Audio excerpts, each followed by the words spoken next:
I'm Aaron Peters. I'm a third-year MFA in sculpture. And I'm Lydia Smith, and I'm also a third-year MFA student in the painting and drawing area. And this is our show. I can see clearly now. So this show is a little bit, it's not a traditional show that one might encounter in the gallery, in the sense that everything in this gallery space began on the walls, on these pegs that we had installed. So all of the work that you see around us actually began hanging on the wall. And then over the course of the exhibition, we invited people to actually come in and move the objects around in space off the wall, assembling new forms, and then also then even returning them to the wall or other things like that. So we had magnets and zip ties and different things so people could actually like build and connect these forms, but also touch or work with them in whatever way that they came across. And then we also had other collaborative. Yeah, we had some dancers, musician, a video artist. We also had a painting class in here for a day, and we also had a drawing workshop with these materials, and we also had a book de-installation as well, using all the photographs that a photographer, Brett Davis, took in the space, and drawings that we had created from painting all these works, and then any other sort of materials and things that those in the de-installation wanted to use and kind of make. So that's kind of... Yeah, we had kind of two forms of collaboration happening. We had people who came in, visitors who came into the gallery that were invited to engage with the work. But also then we had a series of people that we invited to also bring their own skills into the gallery, engaging with the work, not only in moving the objects around, but also bringing in other forms of creative practices to add to the show and use the space as their own platform to work with. The root of my drawing, my practice is drawing, and then within that, I am really interested in the construction of place, and I'm interested in collaboration, and I am also interested in like history and time and how that can be represented in different forms, especially phenomenologically. So that emerges in different material uses. So describing the practice is very hard, especially in this moment where this show has been maybe something that it doesn't look like work that maybe either of us have made before. Yeah.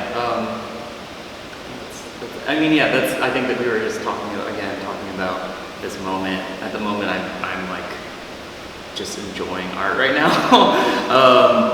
But for me, I mean, broad questions. I might not be as project based as you, somewhat, right. Although I have some projects. But broad questions for me are, sort of like what the very broad purpose of art, and also purpose of objects and object making, and we're in sort of our relationship to objects, I think, is a huge thing in art and in non-art world so much. So I think this show was an endeavor, or sort of like us kind of thinking about what our art can do, and then also relating, I think, it was a very object-based, in a sense, at least that was the starting point too, a little bit. So I guess both of those things are kind of happening in this work, although it doesn't look so much like my work.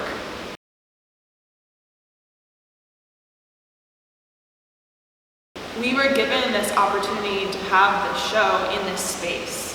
And I've been thinking more and more about access to space, and kind of going back to that question, the subject of collaboration. Like, we are sharing this space and we have an opportunity to have this show. Why not invite others to have this space with us? So the idea of collaboration and bringing not only just our work together into this space, but then also others, is a way of like using this platform that we have and sharing it.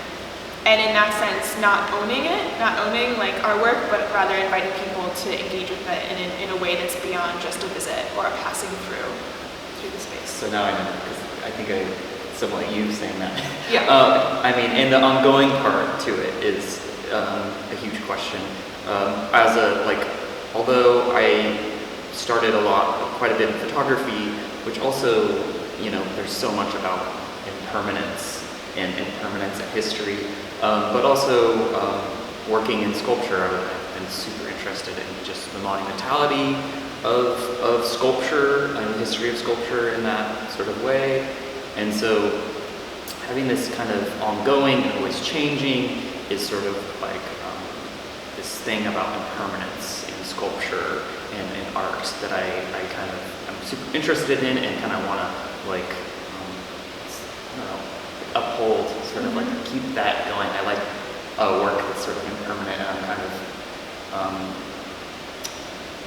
because I'm not super interested in thinking that or I feel like it's kind of a lie to sort of have this sort of permanence in sculpture and art, because nothing really is sort of permanent. and that goes to your. Well, one of the questions is like, where is the artwork happening? And I think as makers or people as artists, the artwork is often happening in the studio.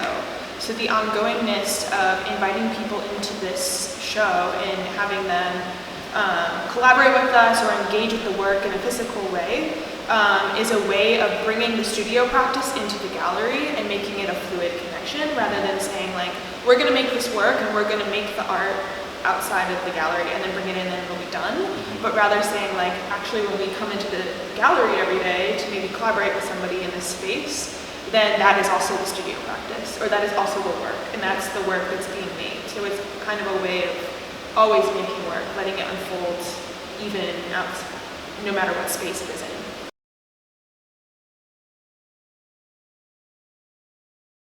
Ability and openness of playing somewhat is kind of what we set up, and and being able to sort of kind of do whatever with any of these things and figure out how to kind of manipulate these things and make whatever anyone kind of wants to with the kind of constraints of what these objects are and what you can kind of use.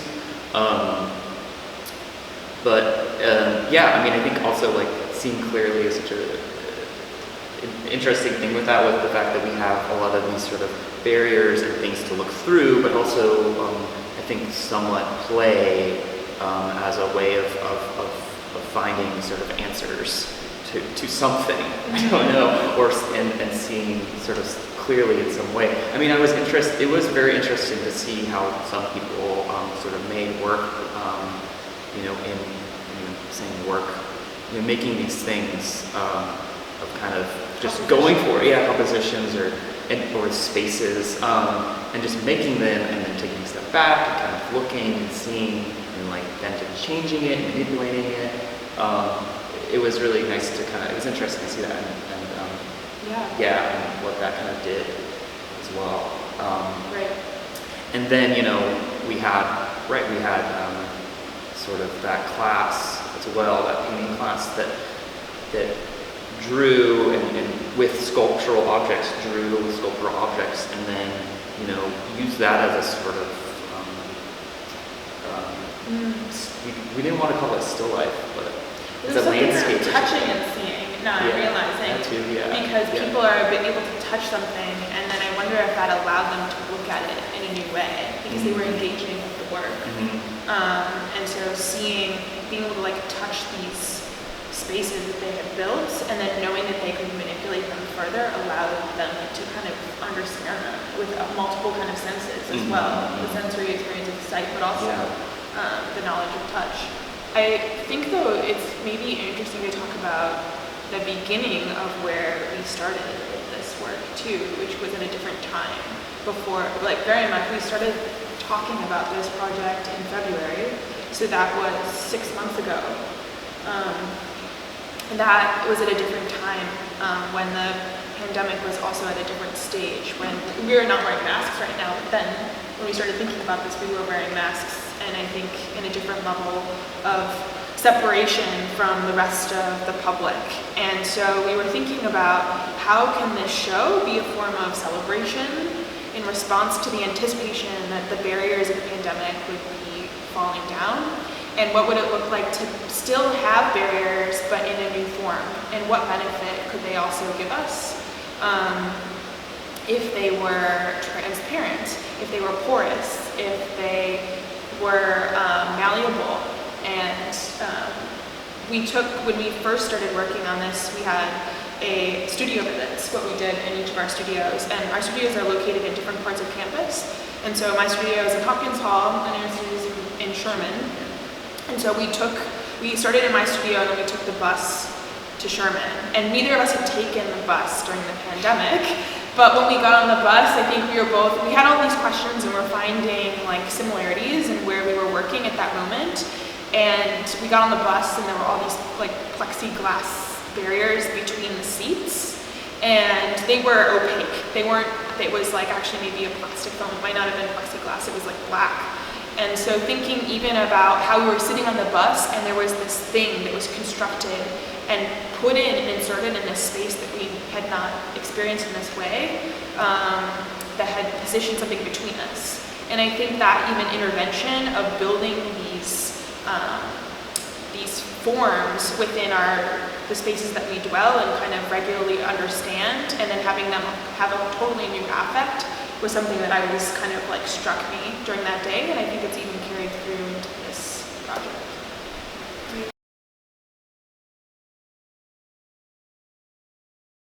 I don't think no barriers will ever be removed from our world in whatever form that they exist in terms of like a physical wall or some kind of like categorical separation that we use in order to navigate the way we move through the world. They're in some ways a useful tool, but they're also something that we can be reflexive around and know that they are mobile and have our own agency to challenge or to even shift, I think. For me, I think using color was somewhat a way to kind of give a lot of these found objects a sort of kind of make them into a world that kind of fit a little bit, in a sense. It was also to kind of create a lot of difference, but also a connection, you know, and just being, again, it goes even back to the open of kind of countless sort of layering and combinations of color too. Like, so, you know, we wouldn't, just regarding with all, like, this is just one aspect of the color, but regarding, you know, openness of being able to put things all together by like structural things, but also by color, you know, you didn't want to just do like, you know, a limited color palette. I think that's also maybe what you're thinking about, like we kind of don't, we have a limited color palettes at times for works, but this one's a very well, actually, I think we used quite saturated color in the show. All of the work is saturated, but the nature of the material and the fact that it's porous and transparent, meaning that there's absence of being able through, it has a new quality to it. So we were actually able to, I think, be very liberal with our color use, but then the nature of the material was very forgiving in the sense that it softened it. It did become a rainbow. Yeah. In a weird way. It did it. Yeah. We also talked about how we had a couple conversations around like how we wanted the color to work, like what were like maybe some core colors to kind of ground the work, and then also the way that color was going to shift. Like we talked about whether we wanted things to be very like the marks to be more abrupt and more almost like lines, but then also rather we decided that we wanted things to kind of shift more subtly and have more of a gradient. So when we were painting the pieces, we were thinking about like very smooth transitions and how one color would literally bleed into the other so that the eye wouldn't necessarily perceive the edge. And people would spend time here too. That's what was really exciting to me, is that rather like this again of passing through space, but rather being able to stop and like engage with it in a way where you are changing it. And I think there's something about memory that happens too, because people would come into this space and they would spend an hour with me talking about it, but then also deciding to like work with me or just by themselves to well, work with both of us, but you were the second one. But there was something about coming through and spending time and engaging with it and spending an hour here rather than just 10 minutes, because there was a reason to stay and a reason to then engage. Yeah.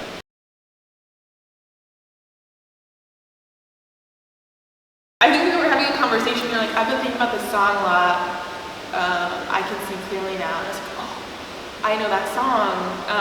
Because I would listen to Jimmy Cliff a lot as a child, which is the second version of the song, not by Johnny Nash, the original writer of the song. I've heard both. Yes. I mean, I've heard both too. I've heard both too, but and then it was like, it brought me to this other space that was like very personal too. And so we started looking at that song together, like literally looking at the lyrics. And I think that's where the title came from, but also that song has been kind of this guiding metaphor for some other, it's a form of poetry to communicate some of the questions that we've been thinking about. I can see clearly now the rain is gone. I can see all the obstacles in my way. Okay, yeah, wait. Gone are the dark clouds that have me blind. It's going to be a bright, sunshiny day. It's going to be a bright, sunshiny day. Oh, and then that. Oh, okay, but yeah, I can, oh yes, I can make it now. The pain is gone. All the bad feelings have disappeared. Here is the rainbow I've been praying for. It's going to be a bright, sunshiny day.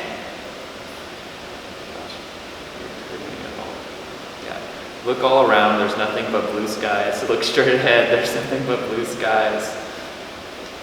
I can see clearly now the rain is gone. I can see all the obstacles in my way. And it's a repetition there to the end, but it ends with, it's going to be a bright, sunshiny day. Yeah. So it's an optimistic song about seeing and going through something that's painful, but then being able to like emerge from that experience and have new perspective on life. Like that pain was actually creating some kind of new visibility. And I think this goes back to our conversation around the lens. That was it's complicated, but like how can these things that we've constructed in the space be lenses to look through? Something that you touch and manipulate, but also can see through.